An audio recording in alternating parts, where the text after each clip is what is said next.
Так,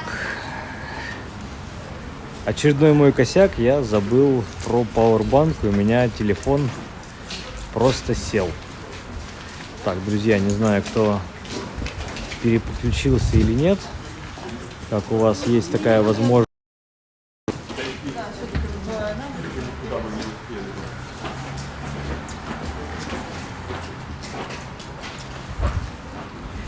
Есть ли такая возможность переподключиться? Стрим, скорее всего, ошибка резидента, да, мы снова всем здрасте, да. Сейчас я проверю вообще, что у нас по стримам, потому что, мне кажется, на YouTube начался новый стрим, скорее всего. Да, мы все еще в Юсуповском дворце, стрим продолжается, не уходим.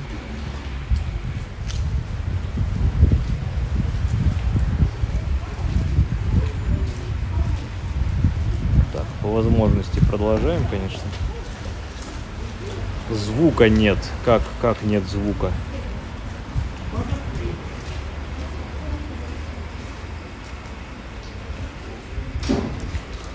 Звук должен быть.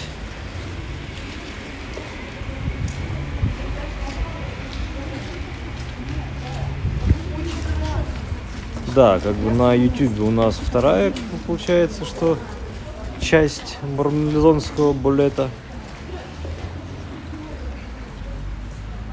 А в ВК, друзья, в ВК стрим продолжился или как? Появился звук, в ВК звук есть. А мне интересно, в ВК стрим продолжается или новый пошел? Вот скажите.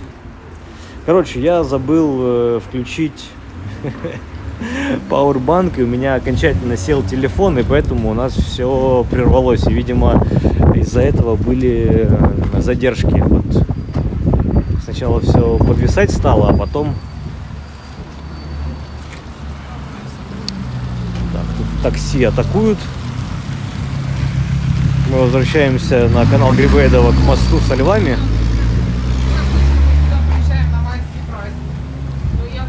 Так, новая. Ну, ладно, новая. Друзья, напомню, вторая часть стрима. В первой части, ну, это проговариваю для тех, кто в записи будет смотреть. Мы гуляем сегодня вдоль канала Грибоедова. Напомню, что в конце стрима будет конкурс, условия конкурса, и покажу главный приз. Участие бесплатное, для вас ничего не стоящее, но просто какой-то поднять интерес у вас и вас. Что-то я заговариваюсь, все, у меня уже ничего в голову не идет. Ладно, двигаемся просто дальше вдоль канала. Так, продолжаем. Да-да-да, какой стрим, поясни. Мария, все нормально со звуком и видео, new стрим. Нам без конкурсов занятно. Да нет, ну что, как бы.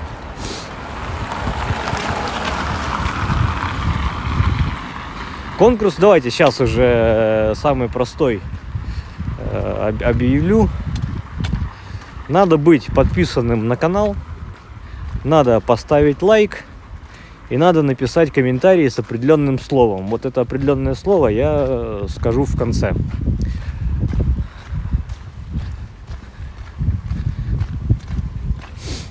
Конкурс будет среди подписчиков на YouTube и в ВК.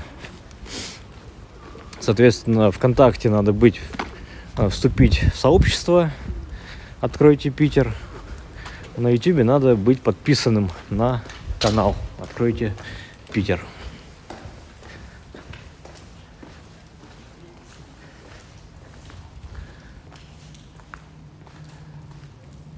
Музей искусства Санкт-Петербурга 19-21 века.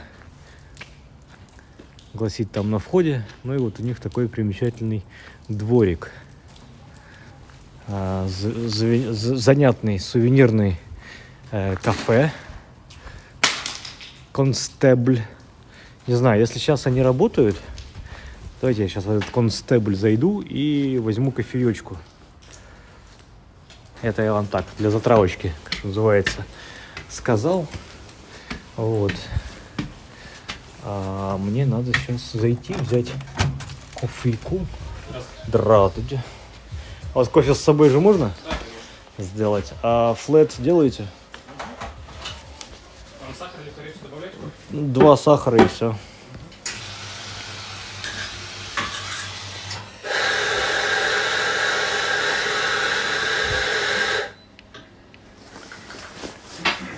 Так, вот сюда поставлю. Вот такое небольшое кафе.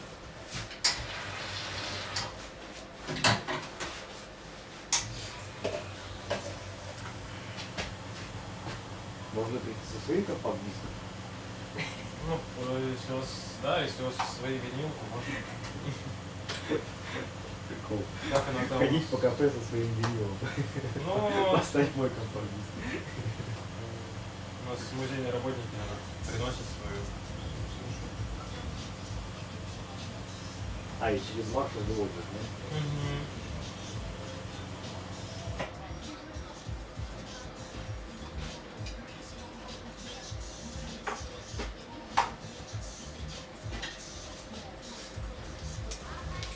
Друзья, я в кофейне беру кофе.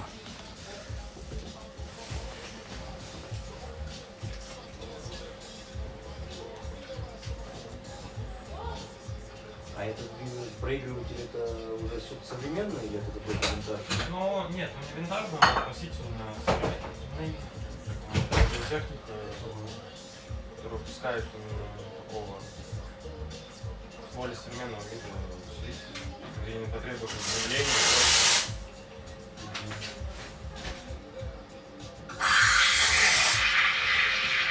Я не подскажу, какого года выпуска, потому что сам не знаю.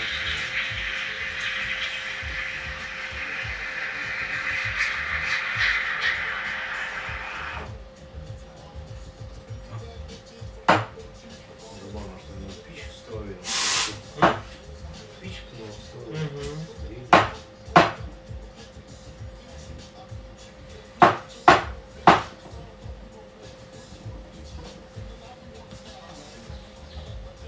Еще пару минут и идем.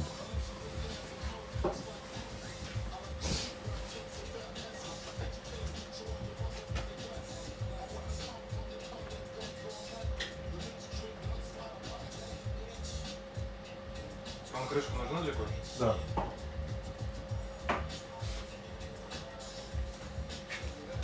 Там уже помешано, да? Я там добавил 2 сахара, если нужно будет побольше, можно не солить. Надо будет помешать. Я помешал. Денег. Бы. Хотелось бы. 280. Как вам нужно?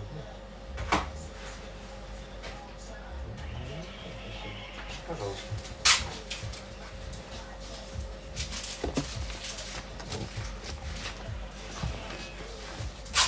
Друзья, выходим. Так. Хорошо, Диана, Да, что-то дверь сама не закрывается, да? Нет. Понял. Боремся.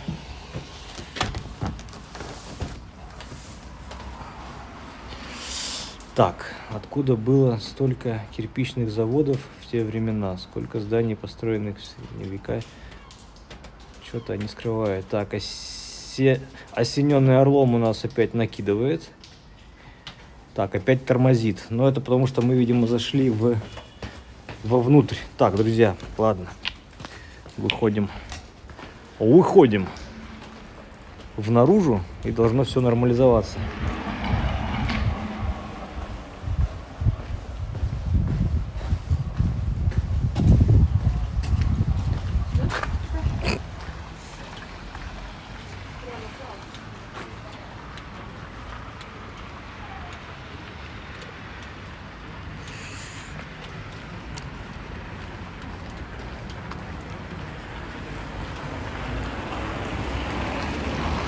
Будет видно, должно быть видно. Там с одной стороны улица Декабристов, там уже было видно. Ну и здесь тоже.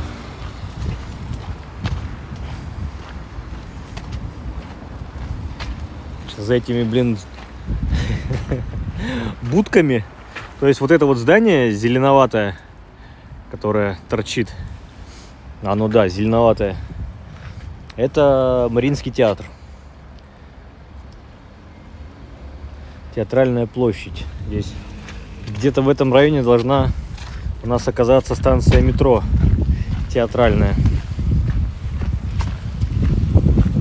которую обещали в этом году открыть. А здесь вот так реально канал Грибоедова у нас чуть ли не на 90 градусов повернул налево по ходу нашего движения.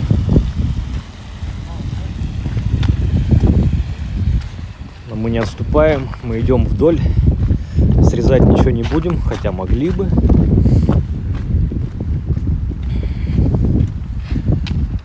Так, да, всем привет, кто переподключился, пересоединился. Я совершил оплошность, совершенно забыл про Powerbank, и пришлось стрим перезапустить. Да, он с таким пока странным названием, но стрим закончится, я переименую.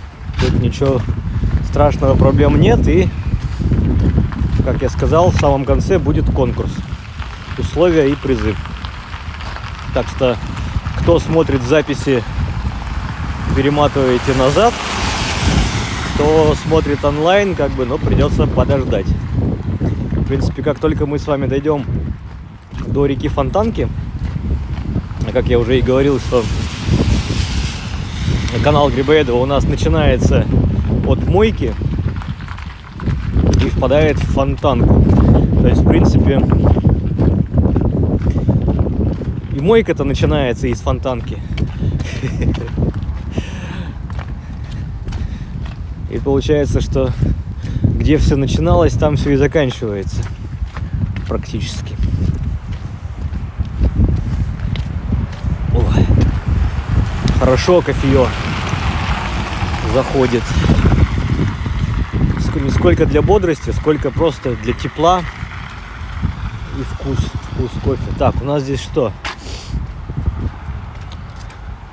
Нет, думал, что-то Римского-Корсакова, да? Нет, не. Хотя да, Римского-Корсакова. У нас проспект. По Римского-Корсакова мы уже отдельно гуляли. Сегодня повторяться не буду. На Римского-Корсакова мы с вами еще впереди снова окажемся. Потому что проспект выйдет на набережную канала Грибоедова и пойдет вдоль. Так, пойдемте к берегам канала. Так что вы пишете певицу Мишу, пусть поставит этот чел песенку «Бам-бам». Так, осененный орлом. Не совсем понимаю вашу риторику. И, возможно, буду вынужден заблокировать, может быть, за неконструктивный диалог. Что такое конструктивный диалог? Если вот обратите внимание, то мы идем сейчас по таким сильно корявым плитам. Что-то их тут всех переухабило. Видимо, вот даже власти были вынуждены вот эти вот мосточки сделать с перилами. Вот как вот разойтись двум человекам? Я иду, вот мне одному тут места только хватает. Как тут двоим людям расходиться? Бочком.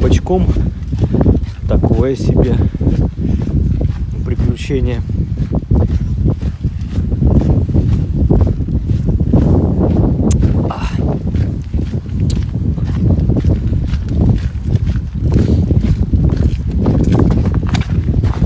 Подходим к Никольской площади.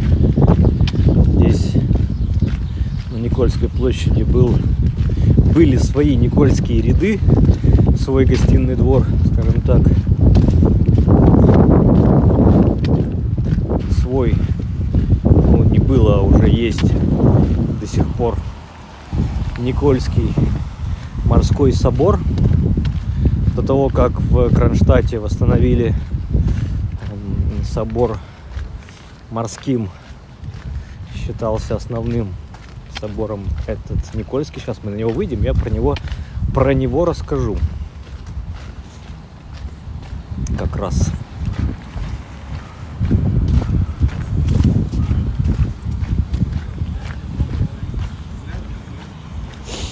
Проходим, кстати, здание Высшей школы экономики Санкт-Петербурга.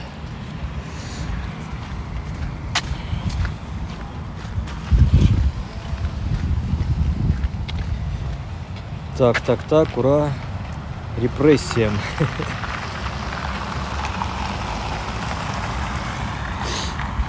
Вообще диалог — это взаимовыгодный обмен информацией. Это раз.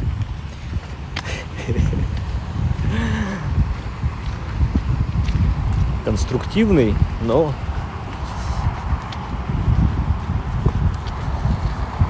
тут уже у меня немножко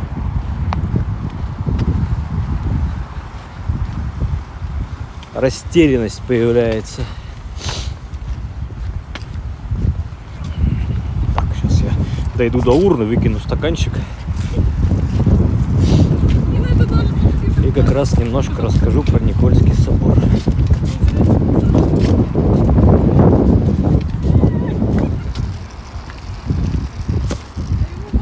Вообще, мы сейчас как раз выходим на Садовую улицу. И можно сказать, что Садовая улица — это было некие ворота, что ли, в город. Ой, тут машин нет. Перейдем здесь. Вот виднеются купола. Отдельно стоящая звонница. И пройдем для разнообразия здесь вдоль канала. Обычно вот все с той стороны ходят. Там кшесинская балерина, ее поставили при батюшке царе руководить перевооружением, поставками армии. Осененный.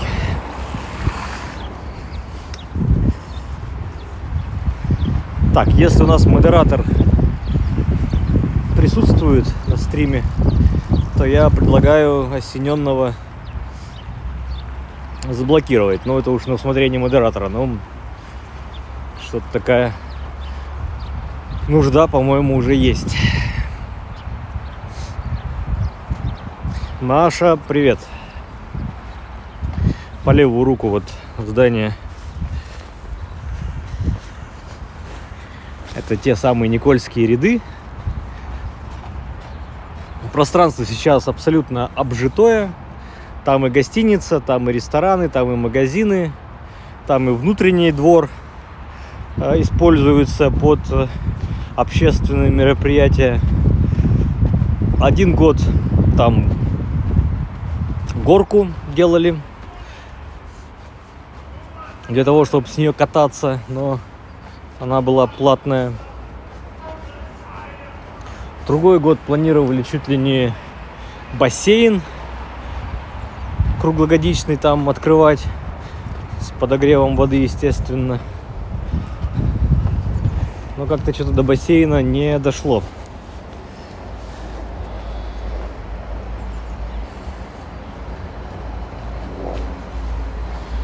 Так, давайте до Семимостя дойду все-таки. Там про Никольский собор вам поведаю чуть-чуть вкратце.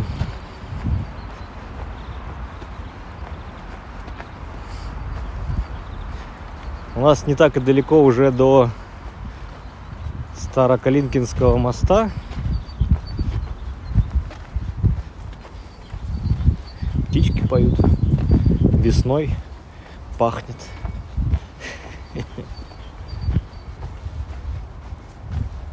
Вороны там что-то на льду скользят. Что-то пытаются там найти, выклевать изо льда.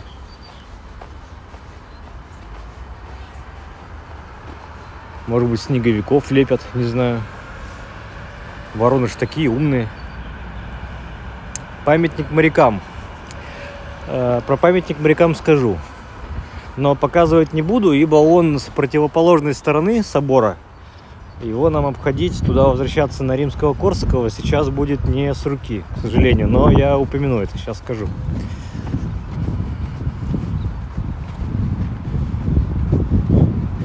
Сейчас мы до мостика дойдем.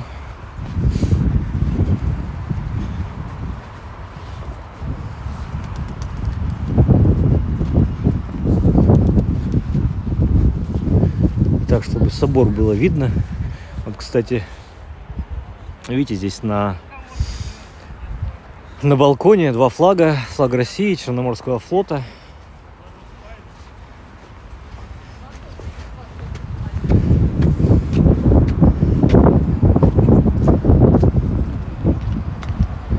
И руки стынут.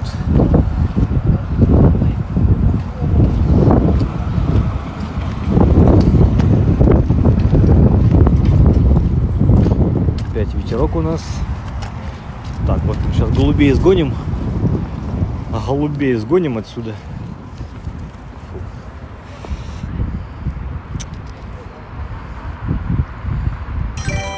Так, Клавдий, спасибо за варку между Лермонтовским 12 и Грибоедова 126 наискосок от Исидоровского заглянем. Не знаю, сейчас посмотрю.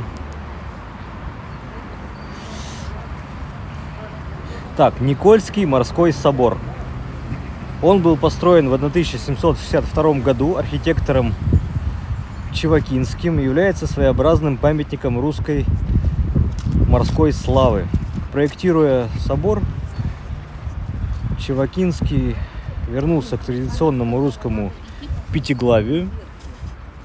Внутренняя отделка Никольского морского собора очень богата по разнообразию приемов художественной обработки, и это вполне закономерно, ибо для этих работ автор привлек самых лучших, самых талантливых мастеров. Никольский морской собор в 1810 году стал полковой церковью гвардейского морского экипажа.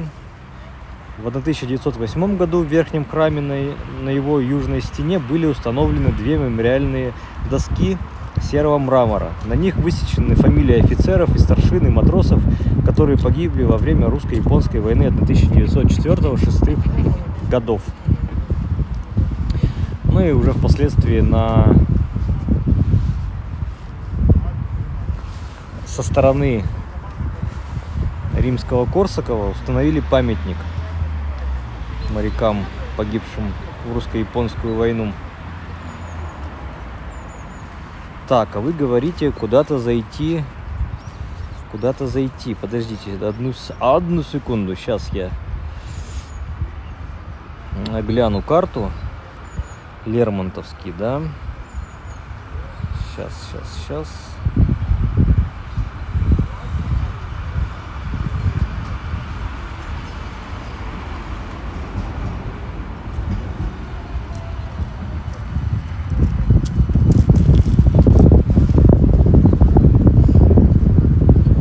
Арку, а что там такое?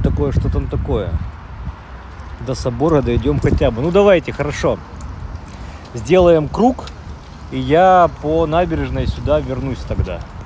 Или мы по Римского... Давайте так, да. Вот сейчас пойдем в сторону Мариинского театра, мимо собора пройдем. И по Римского-Корсакова выйдем на канал Грибоедова. И тогда на Лермонтовский уже возвращаться не будем, потому что мы все-таки прошли его. Подождите, Лермонтовский у нас впереди. Что я такое говорю? Так, тогда надо спланировать, чтобы нам зайти в собор еще и... к собору хотя бы. Так, Роман, спасибо за ваши прогулки и за возможность видеть любимый город. Сейчас я про арку немножко себе посмотрю.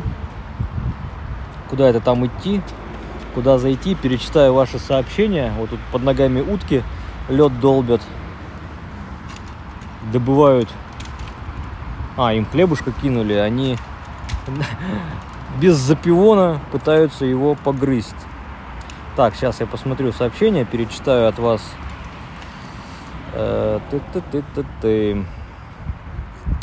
в арку между Лермонтовским 12 и каналом Грибоедова 126 наискосок от Исидоровского. Ну-ка. Дом Йофа, канал Грибоедова, сквер Харитонова, да, Лермонтовский 12, 126. Так, хорошо, я понял. Это у нас получается вот от Семимостия. Это вот если стоять на этом мосту, то мы можем все 7 мостов насчитать. Ну, сейчас пойдемте к Никольскому собору.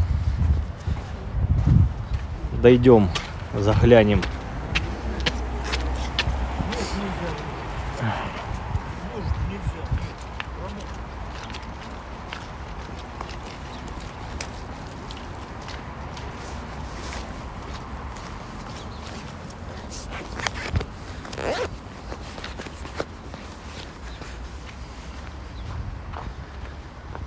Там где-то в районе колокольни есть вход на территорию. Так-то, видите, оно все огорожено. Заборчики, здания. Но там должна быть калиточка у колокольни. Видите, колокольня отдельно стоящая.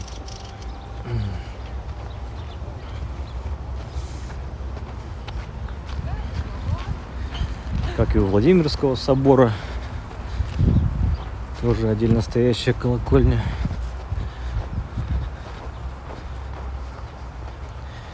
Так, Максим, да, добрый день, добрый. Хорошей прогулки, спасибо. Это у нас уже вторая часть. У нас стрим внезапно прервался. Вот. Пришлось перезапустить. Соответственно, у нас стрим будет в 2 частях. Ну и в конце, напомню, будет условие конкурса среди подписчиков. Халява, друзья, халява.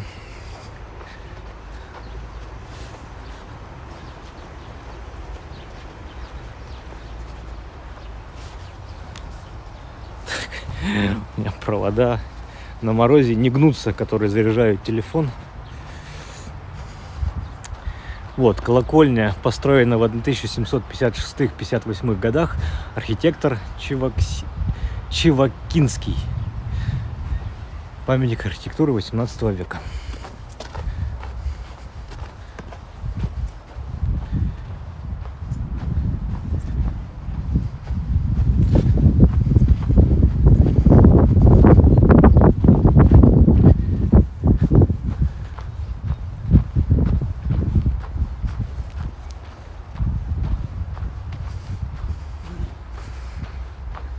Собор скажем так, двухсоставной.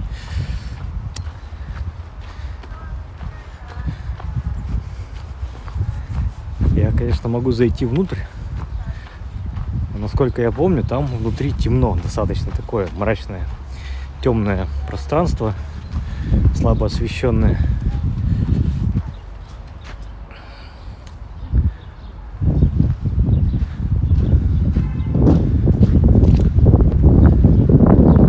Ну и вот здесь, видите, слева стелла погибшим морякам. Сейчас выйдем, я, наверное, к ней подойду и обратно по берегу канала вернемся.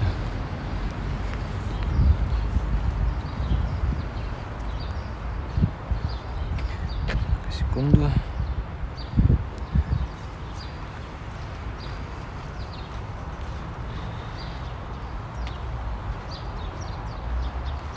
Ну да, она достаточно, колокольня стояла долгое время в лесах, реставрировали, и сам собор перекрасили, то есть освежили красочку, плюс все здания, которые к нему относятся.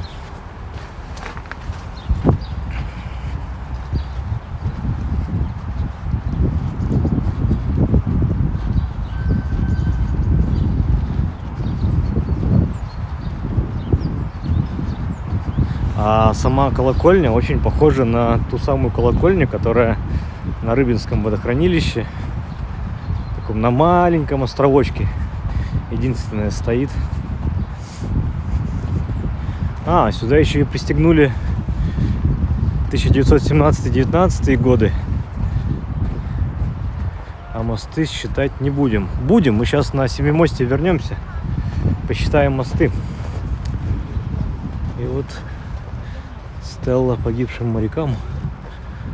В принципе, тоже с фамилиями офицеров, старшин и матросов. 14 мая 1905 год. Так, тут долго задерживаться не будем. Это сегодня у меня короткая коронная фраза. Нигде задерживаться не будем. Да. Дом шоколадного короля. Так, ну, по Крюкову каналу мы уже туда не пойдем. В принципе, у нас не единожды мы там гуляли. Сейчас по Крюкову каналу по этой стороне вернемся. Или нет, не по этой стороне, по той стороне вернемся. Сразу окажемся на мосту, с которого должно будет видно все 7 мостов. И с вами посчитаем. Может быть, даже я название вспомню всех мостов. Ну или где-нибудь подгляжу. Так, по количеству людей я понимаю, что не все на стрим вернулись. Не у всех получилось или хватило выдержки. Вот опять же зелененькая торчит. Это у нас Мариинский театр. Справа зелененькое старое здание. Слева, на противоположном берегу Крюкового канала, новая сцена. Ну и сам Крюков канал. Уже ходить разучилась, что ли? Проспект Римского-Корсакова. Ну, я хотел по нему сейчас прямечко пройти. Максим С, спасибо. На кофе вкусный, спасибо. Вот, но нет. Так как есть запрос тут через один дворик пройти наискосок. Ну, попробуем. Если он открыт, заглянем. Может быть, не знаю, видите, вы так обед же. Вы причин не называли, но я попробую пройти. Может, вы там жили. Или, может, сейчас живете. Может, помашите нам рукой из окна. А может быть, гнилым помидором кинете. Не знаю. Но мы зайдем.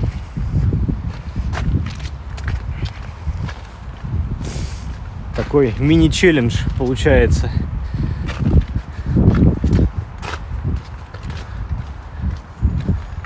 Видите, у нас лужи. Я по этим лужам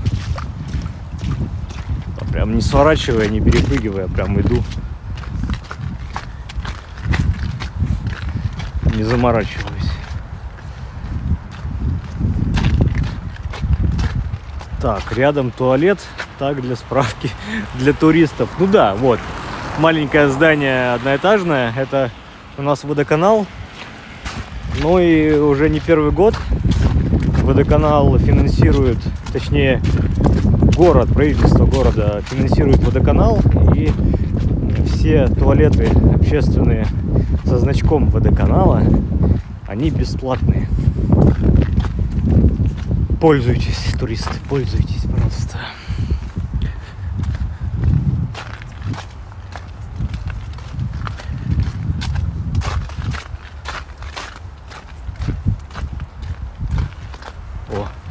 Там впереди еще тоже виднеется голубой купол.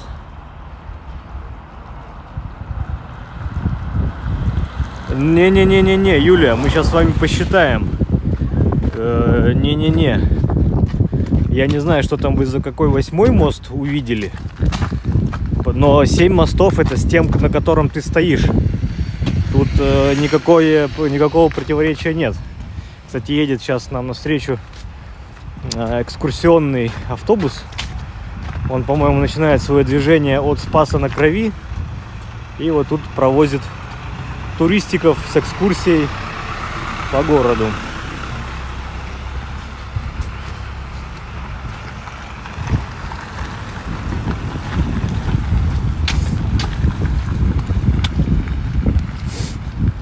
8-й мост это какой-нибудь мнимый, за каким-нибудь углом. Ну, сейчас посчитаем. Че спорить-то, да?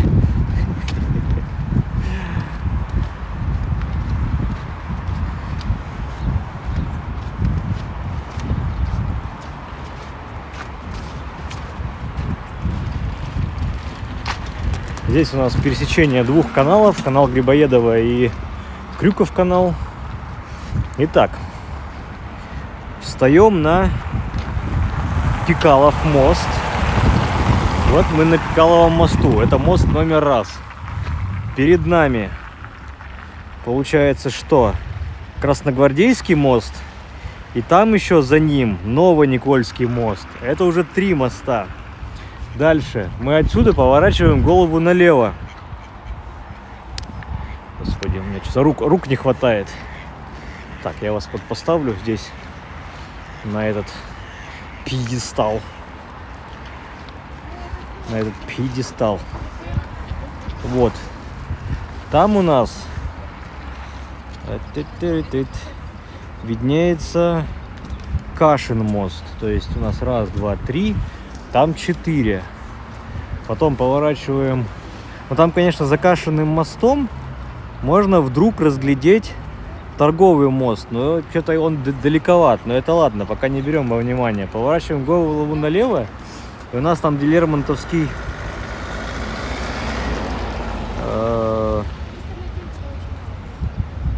проспект.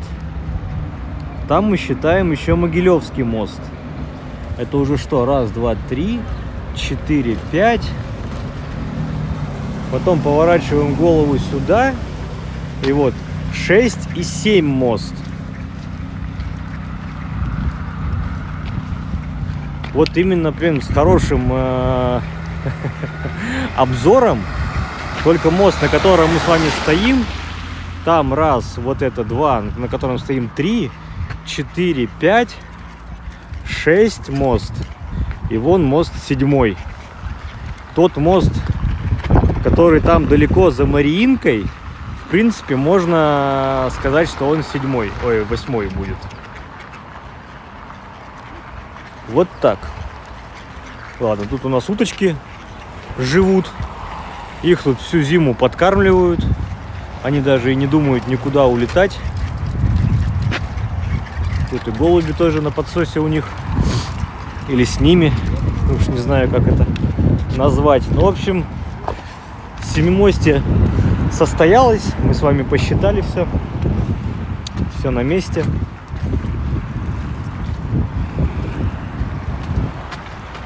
Ну там, кстати, еще виднеется мост пешеходный через Фонтанку. Но это уже, по-моему, не с моста. Только с оптикой. Ну вот видите, мы с торговым вместе считали.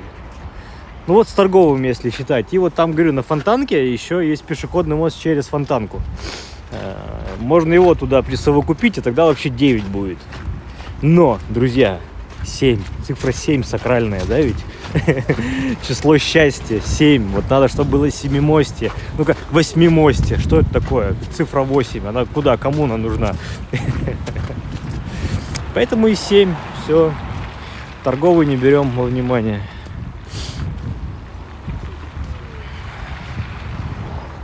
Я думаю, так.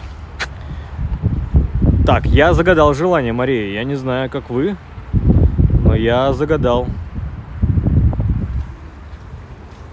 Мы пока там считали мосты, надо было загадывать. Ладно, идем по каналу Грибоедова в сторону Лермонтовского проспекта. И где-то вот здесь, во дворе, нам сказали зайти. Но я что-то на самом деле не понимаю, как туда идти, заходить. Сейчас я карту посмотрю еще раз. И еще раз. Еще много-много раз. Так, ну, в общем, вот здесь вот в арку. Я не знаю, как вы там, куда меня хотели завести, но я зайду в эту арку.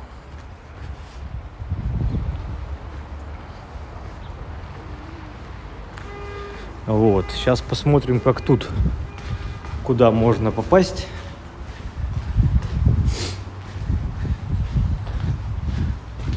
Не тупик ли здесь?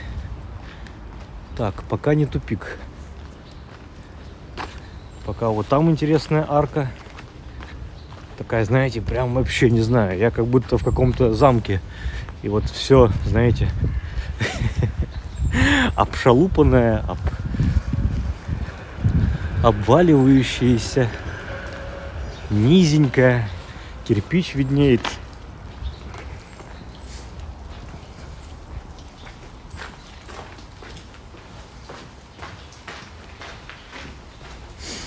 Да. А дальше тупик. А дальше забор. И все. И гейм-овер.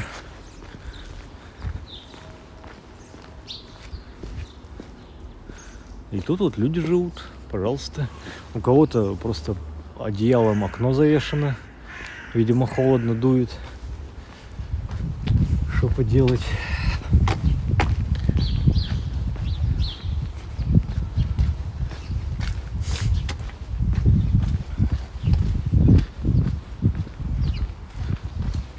Здесь проход на Лермонтовский, я так понимаю.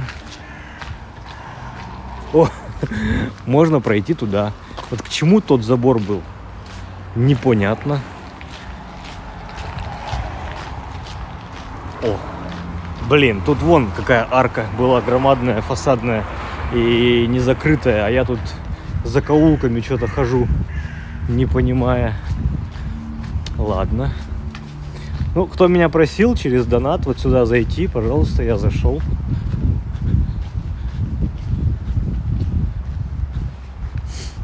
Опять же, вот забор. Ну зачем этот забор? Кому он здесь нужен? Кто и кому чего пытается доказать? Непонятно.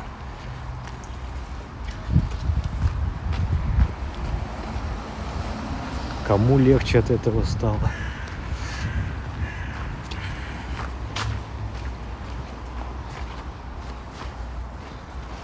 Так, вы сможете показать нам хостел Guten Tag на Лермонтовском 43/1. Дети жили во время поездки там, и доченька очень хочет увидеть. Ностальгия. Лермонтовский 43/1. Guten Даг. Сейчас посмотрю.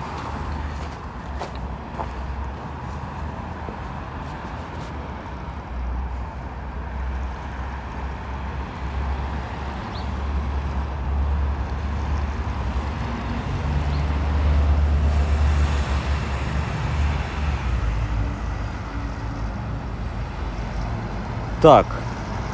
До Лермонтовского 43 мы не пойдем. Разочарую вас, извините, но до него идти 700 метров.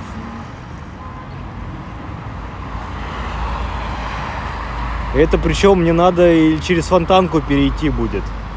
Это далеко, это уже с Рижским проспектом. Это мы должны будем... да господи! Вы говорите, что...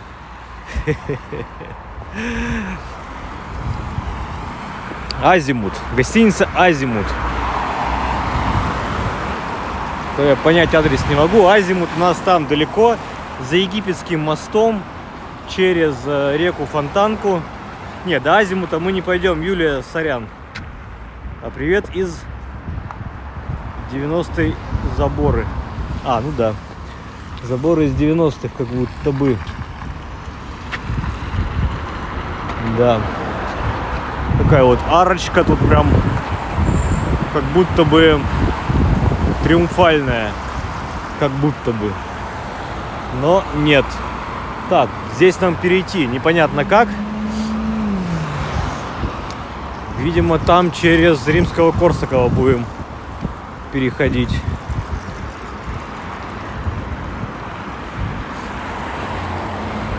Вот, Могилевский мост.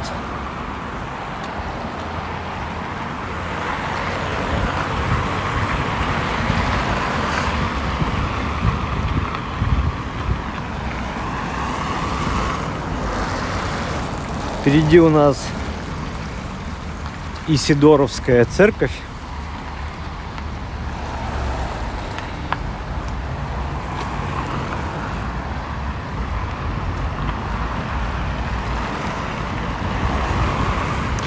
И уже виднеются, видите, над крышами мачты кранов портовых. Хотя портовые у нас другие существа. Или как это? Я не знаю, это портальные краны или там какие, как они там правильно называются. Не могу придумать сейчас, вспомнить. В общем, в портах такие краны. Так, чего? Я успею перебежать? Нет, не буду. 9 секунд, не побегу. Не побегу. Постоим. Постоим, почитаю, если вы что-то напишите. Вход в Исидоровский церковь, храм, прямо здесь, со стороны Лермонтовского проспекта. Храмы действующие, открытые.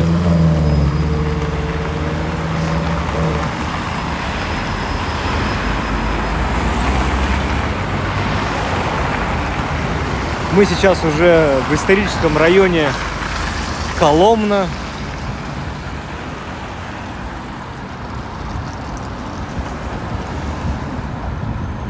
Юля, просто не по пути. Вот было бы по пути, вообще бы не вопрос. Тут как бы все было бы логично. Но он, азимут, сильно в стороне. Поэтому просто не с руки туда идти. Сильно от нашего маршрута, видите, вход в храм, сильно от нашего маршрута отличается.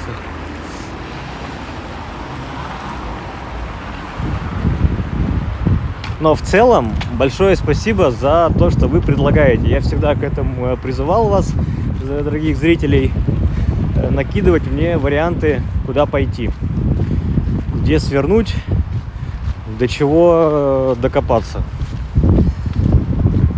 За это спасибо.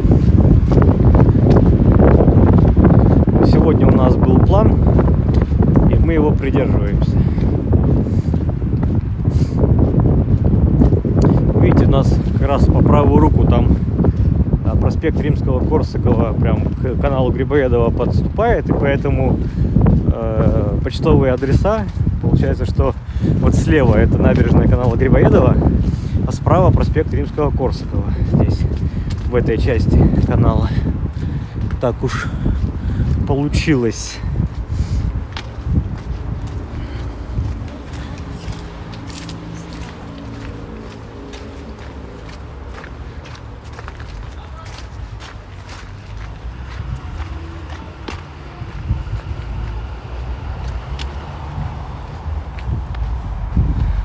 Конечно, тут практически какой-то, что называется, медвежий угол Петербурга, исторической части. Туристы сюда прям не захаживают от слова совсем. Разве что только если вы вдруг посмотрели мои видео про то, как можно покататься на трамваях весело, задорно, красиво и с пользой, и знаете про маршрут номер 3, то вы как раз на 3-м трамвайчике приезжаете сюда в конец маршрута, сюда в Коломну, рядом с домом, где жил и творил великий русский художник Репин.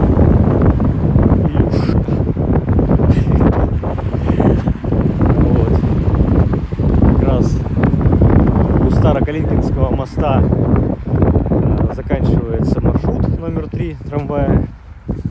Конечная остановка, разворот. Так, как там? Ветер задувает, у нас не задувает. О, здание законсервированное. Все окна заколочены железом, профлистом. Кстати, уровень видно по льду и по вот этим намерзшему льду у стенах канала, вода села сильно. Может быть, на полметра. О, Юлия, за хорошие прогулки, шикарное настроение. Спасибо вам, спасибо. Коломна маленькая, но большая. Есть большая, но маленькая. Парадокс. Да, кстати, на карте оно, конечно, когда ты смотришь Коломну, район, и читаешь какую-нибудь статью про то, что есть большая и малая Коломны, а потом смотришь на карту и все наоборот. Та, что малая Коломна, она по площади занимает больше места, чем большая. Такой топографический конфуз получается. О, кстати, сейчас пройдем мимо. Я в прошлый раз, когда по Римского-Корсакова гулял, есть видеопрогулка по Римского-Корсакова, по проспекту. Я шел по этой стороне. Мы сейчас перейдем на левый берег и пройдем мимо памятной таблички, памятной плиты о Александре Сергеевиче Пушкине. И я там развенчаю один миф. Оглянемся назад. Мы оттуда идем.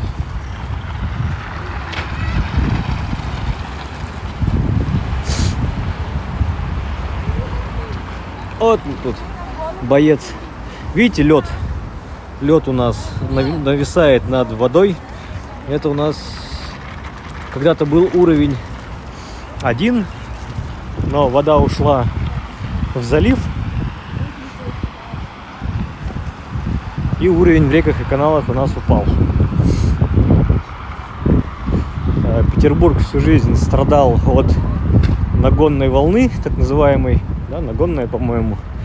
Это когда у вас ветер, не у вас, а у нас здесь ветер с Финского залива на город идет. А из-за того, что там резкий перепад дна, уровня дна, то маленькая волна становится на мелководье достаточно большой и начинает гнать очень большой объем воды в сторону города.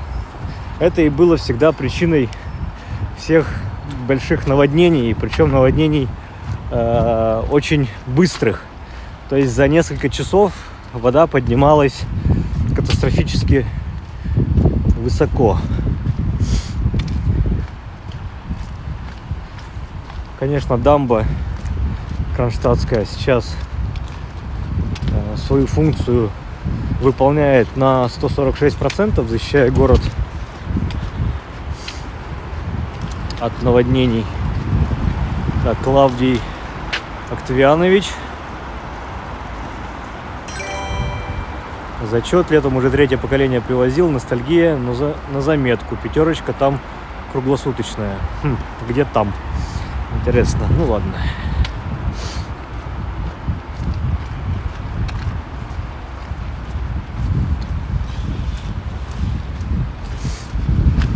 Так, по-моему, очередной мост пешеходный через канал Грибоедова. И, кстати, в этом месте канал Грибоедова раза в 2 шире, а то и в 3, нежели мы с вами начинали, да, вот когда шли у Спаса на Крови, где Банковский мост, где Гороховая улица. Там канал Грибоедова у нас в разы уже. А тут смотрите, какое расстояние между берегами. Коломенский мост, если я не ошибаюсь, пешеходный. Сейчас подойдем к табличке, я уточнюсь или подтвержусь.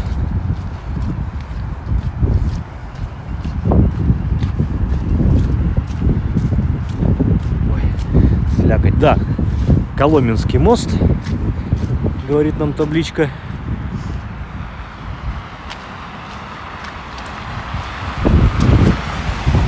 Напоминает музей петербургских ангелов. Прошли уже? Спрашивает Мария. Если, Мария, вы мне адрес хотя бы скажете, то я вам отвечу. А так я, видимо, не в курсе. Где этот музей петербургских ангелов.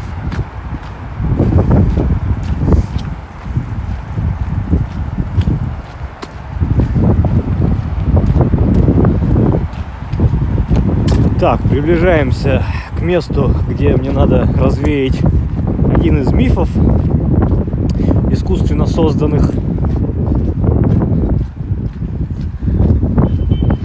Но сразу, забегая, не то чтобы забегая вперед, пока мы к этому месту не подошли, уже начну говорить, что в Коломне жило много известных людей в разные отрезки их жизни.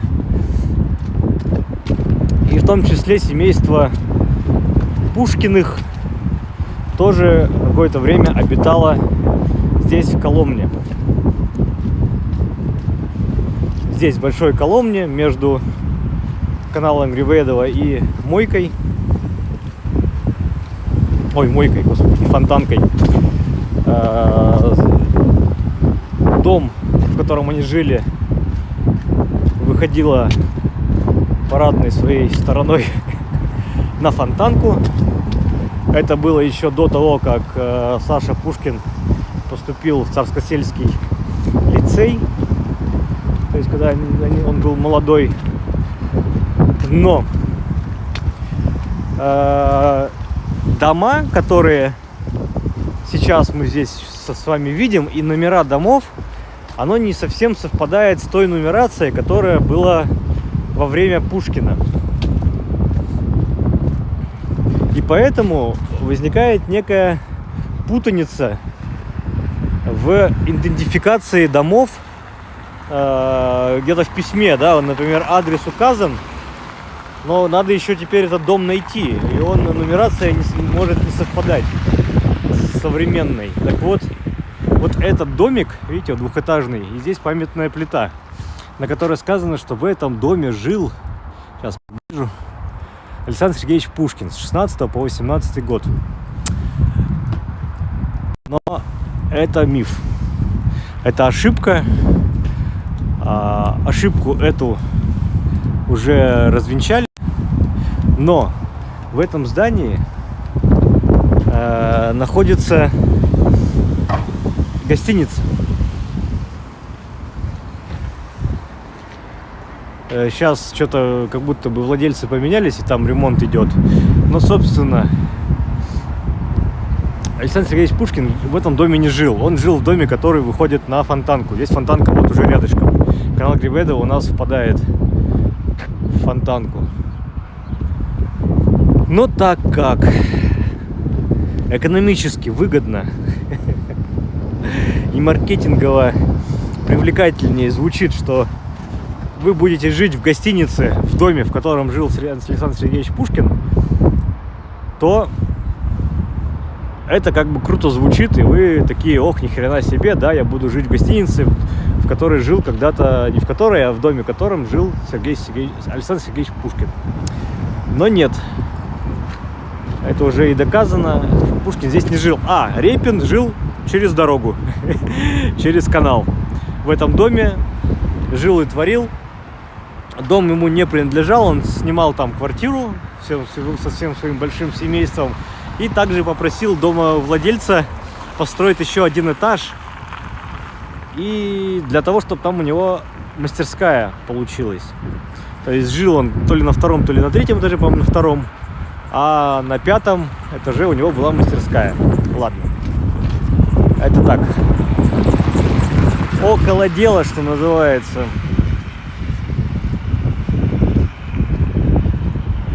И не основная тема сегодняшней прогулки, но по ходу тоже говорим, рассказываем и показываем. Пожарная каланча виднеется впереди. Вот это кирпичное темное здание. Здание историческое, дореволюционное, естественно.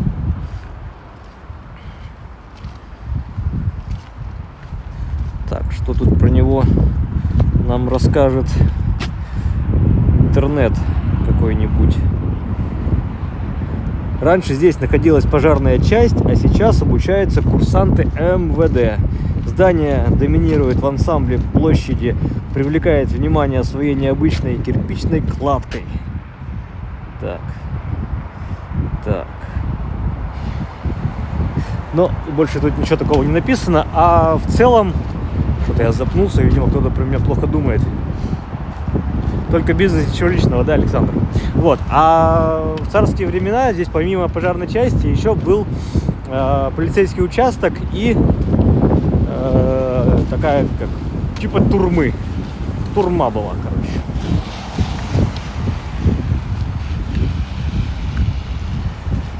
Так, мы подходим к Старокалинкинскому мосту. Подожди, Малокалинкинскому. Вот это у нас Малокалинкинский мост. А за углом сейчас откроется вид на Старокалинкинский. Почти брат-близнец Ломоносовского моста. Практически однотипные.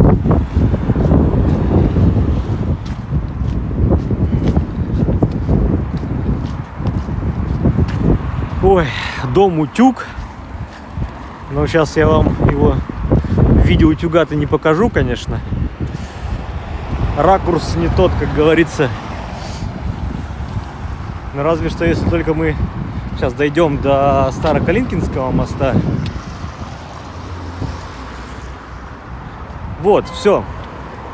Канал Грибоедова закончился. Он впадает в реку Фонтанку. Вот там у нас гостиница «Азимут». Юлия, вы просили, вон «Азимут». Виднеется над крышей. Ну а я давайте тогда сейчас подойду к Старокалинкинскому мосту, дабы показать вам плоский дом. Ну или как будто бы плоский, или иллюзию.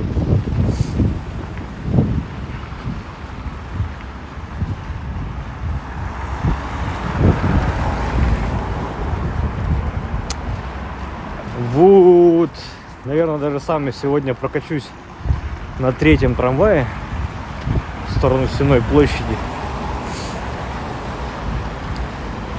А может быть даже и до этого зайду еще в одну кафешку на Лоцманской улице. Также здесь у нас что? Верстовой столб.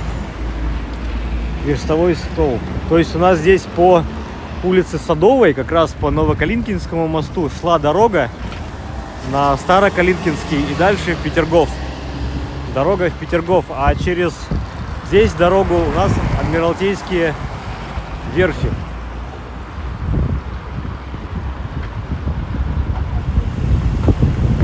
И госзнак.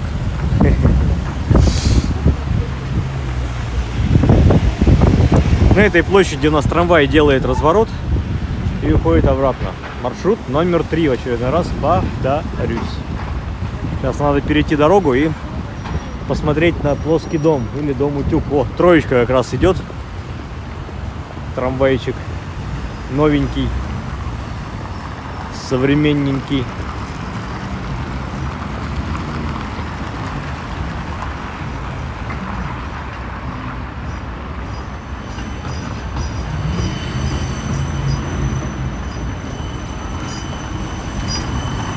Двухсекционный, с кодовым именем Довлатов. Так, зеленый, перебегаем. Если повезет, я как раз сейчас на нем обратно поеду до метро. Так, ну, собственно, дом утюг, но как утюг я его вам не покажу, к сожалению, да? Или к счастью.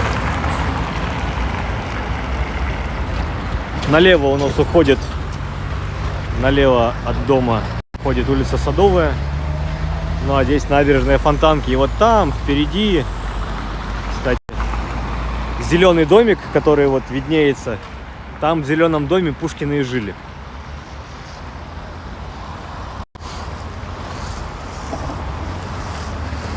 Так. Мне надо вам кое-что показать. Здесь я должен вас поставить. И все-таки, друзья, сам себе напоминаю про конкурс, друзья.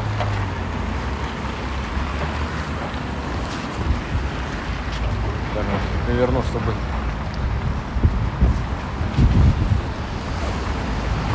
Конкурс, друзья. для участия в конкурсе. Вам надо быть подписанным на канал, поставить лайк этому видео. На YouTube подписаться на канал. ВКонтакте быть подписанным на сообщество «Откройте Питер». И в комментарии написать слово «прогулка». Через неделю, или когда это видео наберет 1000 лайков, я разыграю эту кружку среди подписчиков нашего канала. Кружка большая, чаю много, с символами города. В такой упаковочке картонной. Такая кружка будет разыграна среди вас. Кому-то одному на YouTube и кому-то одному во ВКонтакте она достанется.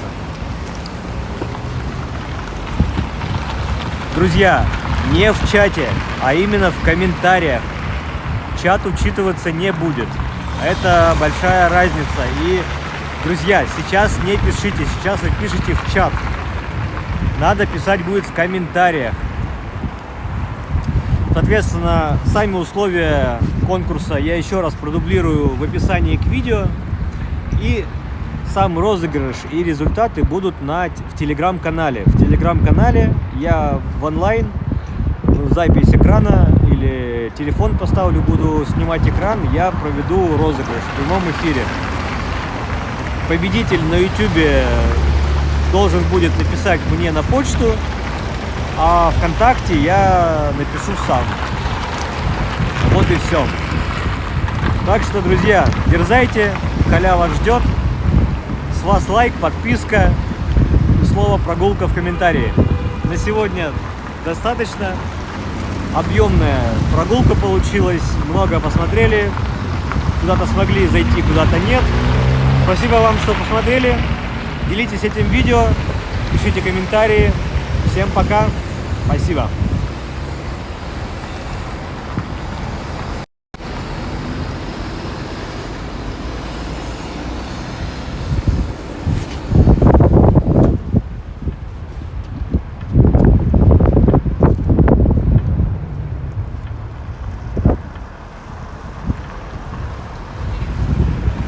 Друзья, комментарий пишем именно вот под этим видео, под второй частью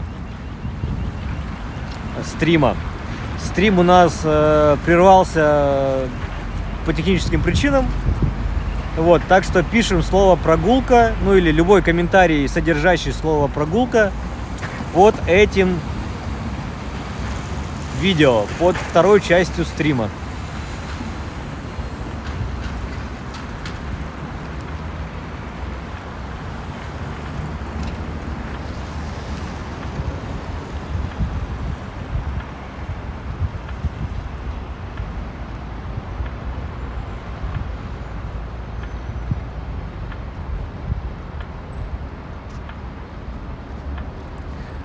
Тысячу лайков я буду считать окей с обоих видосов, но комментарий будет учитываться вот с этого, со второй части.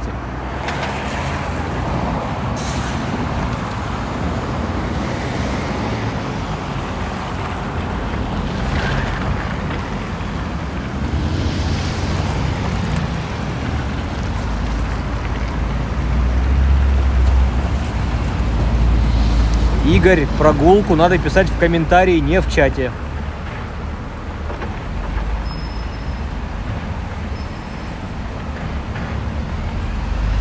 Мария спрашивает, сколько раз можно писать слово «прогулка», чтобы увеличить шансы. В принципе, сколько угодно. У меня будет возможность отсечь повторяющиеся комментарии от одного человека. Ну, то есть я от одного человека могу, в принципе, учитывать только один комментарий. Могу все комментарии учитывать. Тут будем посмотреть. Но, в принципе, пишите сколько угодно, увеличивайте свои шансы. Давайте буду, вот сколько напишите, столько и будет.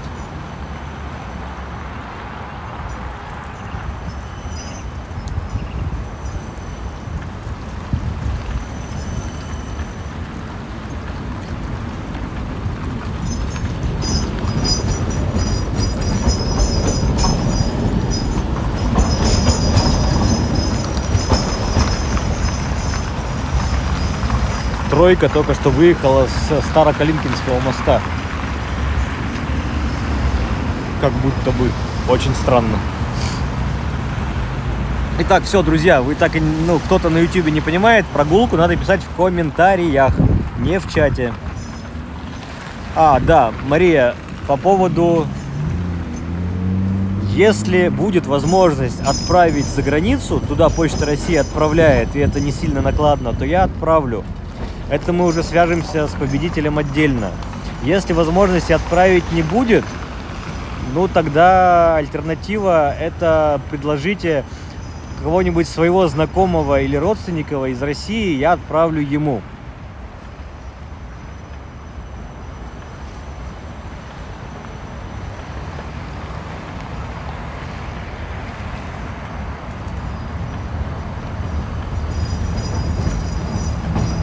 Спасибо, кстати, за вопрос. Все, точно, заканчиваем.